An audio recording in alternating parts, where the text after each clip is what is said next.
This is the VOA Special English Economics Report.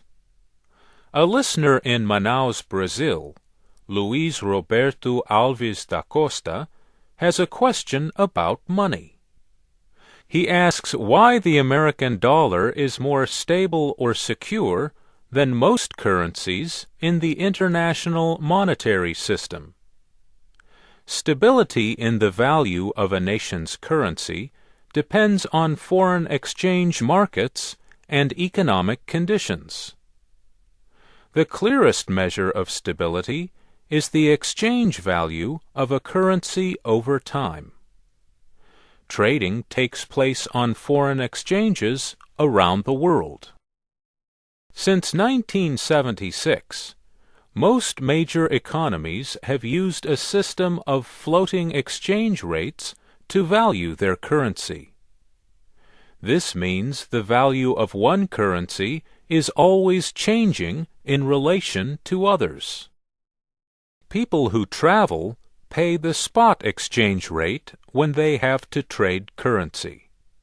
If they wait long enough at the exchange office, they might see the rates change a little within hours or even minutes. Companies and individuals buy and sell an estimated $600,000 million on the spot market each day. The dollar is by far the world's most traded currency, and it is worth more than most. The euro, however, is currently worth about $1.27, and the British pound buys almost $2. A costly currency adds to the price of exports. That can hurt economic growth.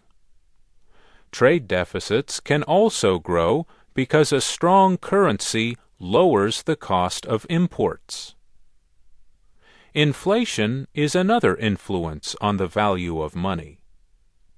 High inflation cuts the buying power of a currency over time. The United States currently has a yearly inflation rate of about 3%. The Federal Reserve considers this within acceptable limits. This week, the central bank left interest rates unchanged for the third month after 17 increases. Economic growth has slowed this year, and inflationary pressures are expected to ease over time. Even the strongest currencies change in value over time. But there is one basic reason why the market for dollars is mostly stable.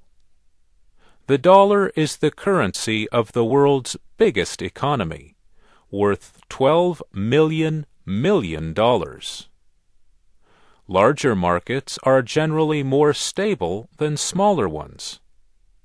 And nations that trade with the United States, especially in East Asia, continue to accept dollars for the goods they sell to Americans.